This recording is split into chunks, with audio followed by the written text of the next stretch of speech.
The beginning of the movie is set somewhere during the Second World War in Berlin.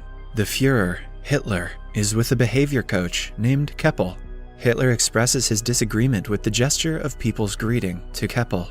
He complains that though the Nazi salute is out-fashioned, people need to at least raise their hands up to the wrist and show respect. Then, German's existence incomprehensible and finds it alarming that he is here, too.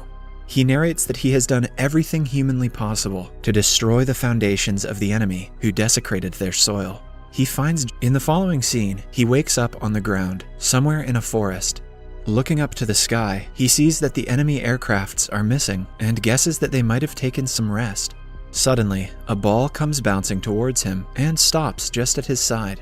He raises himself and heads towards a building past the bush. He is then approached by 3 young kids who question him if he is okay. Hitler looks at them and thinks that they are the future of the nation. He then asks them the way to the street. In that instant, a reporter, Fabian Sawatzki, is filming the kids with his camera. Hitler is seen on the far side of the screen. He picks up his army cap and says to himself that he should go to the Führer bunker. Hitler gets to the street and is amazed by people riding monowheel bikes. He finds people capturing him on their cameras and expresses that though the rubble went, people have gone mad. Then, he feels a modern car by his hand, realizes that he is not aware of his situation entirely, and questions himself if he fell into a coma and missed the victory. He alerts himself to collect more information. Then, he asks a man about the location of Chancellery, but the person instead asks him for a picture. He gets disturbed by the camera's flashes as people come near him and take photos in turns. Confused by the unusual events around him, he concludes that something went out of hand in this place. As Hitler walks away, he finds a woman speaking in German on her phone.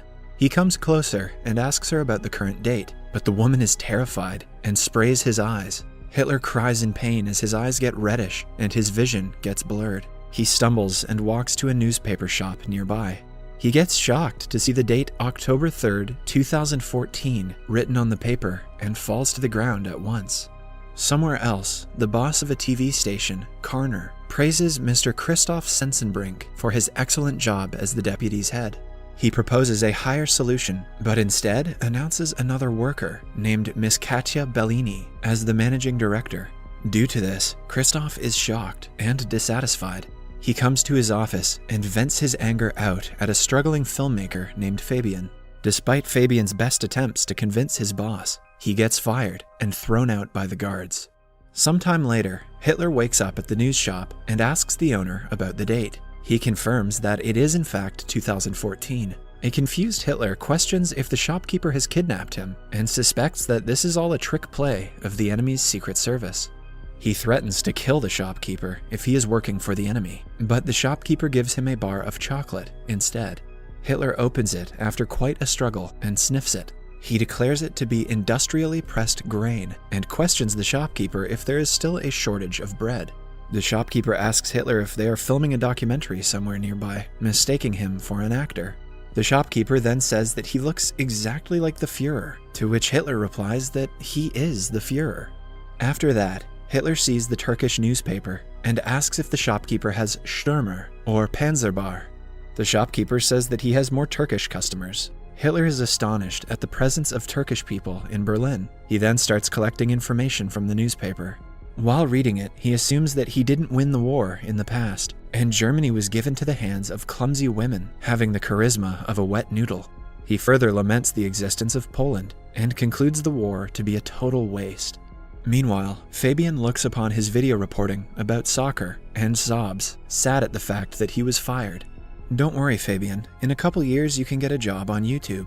His mother calms him and asks him to pause the video, noticing Hitler behind. Fabian is amused at the discovery of a person who looks so similar to Hitler. Back in the shop, the shopkeeper asks Hitler to keep the newspaper aside and stand outside. Hitler grudges at being asked to work. The shopkeeper suggests Hitler clean his clothes, for they stink. He then goes to a laundry place and asks them to clean his uniform.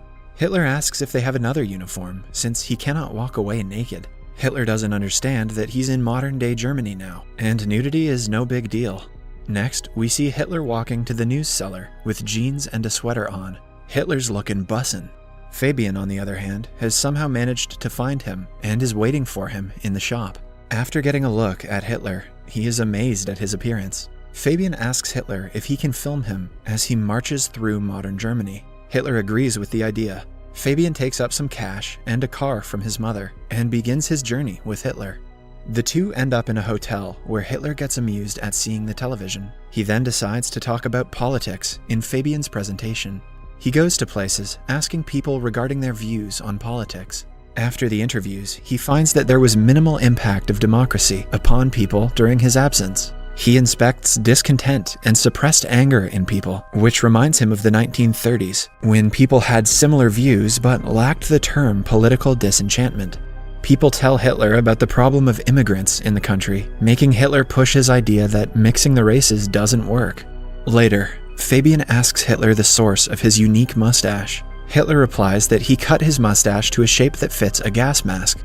A while later, the two end up on a farm where Hitler gets bit by a dog. He is enraged and shoots at the animal. Fabian scolds him and seizes the gun. As the tour goes on, Fabian eventually runs out of cash, but he thinks of a plan and convinces the passers-by to have their sketches drawn by Hitler. Hitler finally gets to exhibit his creative side and draws sarcastic pictures, which people find funny and pay for. They continue their trip after collecting enough money. Back in town, Fabian shows a clip of Hitler to Christoph. The video has a lot of views, as Fabian has uploaded it to the internet. Christoph is impressed by the large number of views on the video. He asks Fabian for Hitler's name and contact number. After meeting him, Christoph suspects Hitler to be a lunatic and asks Fabian to take him away from his office. Before leaving, Hitler enters the director's office and asks her to save Germany together with him. Interested by the idea, Bellini asks him about the plan. She quickly asks her assistant to prepare a proper TV format for broadcasting the Führer on listening to Hitler's idea. Fabian then threatens Christoph to give him his job back, or else he will take Hitler away. On hearing this, Christoph makes him a kitchen boy, promising to promote him when a new editorial post opens up. Kitchen boy is better than an internship, I guess. Later, Hitler is sometimes given a table at the TV studio. Christoph calls Kromeyer to help Hitler with computer use. Hitler recalls the computers of his days and labels the invention to be one of the greatest. Kromeyer tries to sign up Hitler to email, but informs him that his name is already taken. Hitler grunts for others stealing his name and tells her to use New Reich's chancellery as he liked it. Christoph plans to put Hitler on a live comedy show called Whoa, Dude! He is still salty because Bellini got a promotion instead of him and intends to create trouble for her. He intends to bring racism to the debate through sarcastic jokes on Jews and throw out Hitler. The show starts, and Witzigmann, the host, calls for Hitler on the stage. The audience gossips about Hitler's appearance, but when Hitler gazes at the audience, the hall goes completely silent. Hitler soon breaks the silence, but does not read out the lines as scripted. He explains that he is to tell a joke about immigrants, but he is not going to do so. He says that a TV is a great invention of the human, but the shows broadcasted are nonsense. Clearly, Hitler hadn't seen Game of Thrones yet. He sheds lights on problems like poverty and unemployment, and forecasts that the people of the country are heading towards the abyss without noticing it. Everyone likes the idea, and Hitler vows to fight against the TV, not only up to the broadcast of the abyss, but also until he succeeds in overcoming them. It claps for him. Seeing Hitler's popularity, the host, Witzigmann, gets envious. Bellini asks Christoph to broadcast Hitler in every show. Christoph is distressed because of the failure of his plan. In the following scene, we see Hitler give interviews on numerous TV shows and share that his motive is to make Germany great again. Wow, this movie was ahead of its time. His popularity grows immensely, and he meets several people and party leaders. He starts charming them all by sharing his ideas. One day, Hitler and Fabian visit NPD headquarters in Berlin. He calls for Ulf Birn, the federal chairman of NPD, and asks him what his cause has achieved so far. Hitler belittles him and says that they have wasted enough time, and the movement is taken aback by decades due to their words. Christoph gets excited and happy when the cops and district attorney, DA, appear at the TV studio. They explain that they are here for a complaint of charging violation of hate laws. Bellini asks what they are to do then. Quickly, Christoph pops that they might need to cancel the Führer show. The DA says that they can keep the broadcasting on. Bellini takes a sigh of relief, while Christoph fakes his smile. After the DA leaves, Kromeyer hands over a letter to Christoph stating the payment of the dog, which Hitler had shot earlier in his trip. Christoph receives the letter happily, believing it might be a way to cause trouble.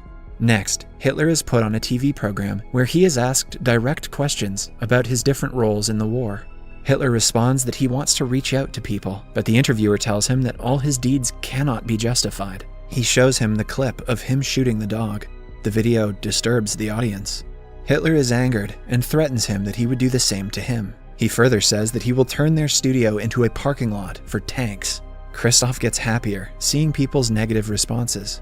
After the disastrous interview, Bellini is fired, and Christoph is appointed as the new manager. After that, Hitler goes to Fabian's house and starts living with him. He expresses amusement at the path taken by destiny and starts to write his second book. The book soon hits the market. 3 months later, at the TV studio, everyone sits in a meeting where the massive loss that the company has gone through is discussed.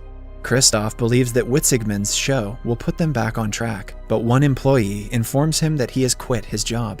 Christoph gets tense and mad at the selected employees for losing the show.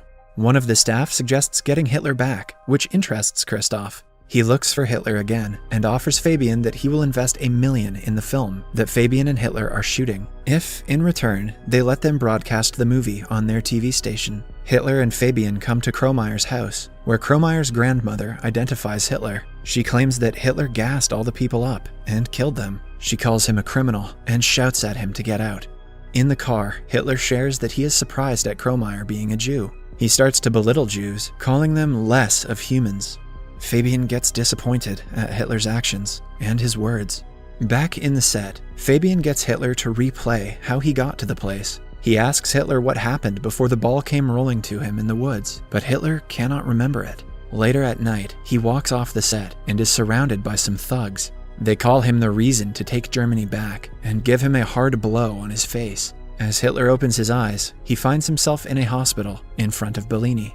At the same time, Fabian looks over the footage of the video he captured about the boys and soccer. He watches it closely and finds Hitler rose from where he was lying. Fabian gets amazed at what happened before it. He quickly goes to the place and finds a board at the location, stating the historical location of Führer Bunker. Fabian rushes to the hospital, but does not find Hitler. Bellini says that he is headed to the shooting set. Fabian reveals that he is the real Adolf Hitler, but Bellini does not believe him. Fabian acts mad and tries to explain his theory hysterically. The guards try to catch him, but he flees. Fabian then reaches the set and aims a gun at Hitler. When asked about his identity, Hitler explains that he never claimed to be anyone else. Fabian says that Hitler is fooling people with his propaganda, to which Hitler replies that people elected a leader who shared his whole idea openly in 1933. Fabian takes Hitler to the top of a building with his gun. He corners Hitler and declares him to be a monster. Hitler in turn claps back, saying that ordinary people elected an extraordinary man and entrusted the fate of the country to him. He explains that people chose him because they bear the same values in their inner hearts. An enraged Fabian shoots Hitler, making him fall off the building onto the street. Soon, Fabian hears Hitler's voice, who says that no German can get rid of him. And Hitler, who is just thrown down, appears right behind it again. Just then, Bellini calls for a cut in the studio, and everyone cheers for the shoot.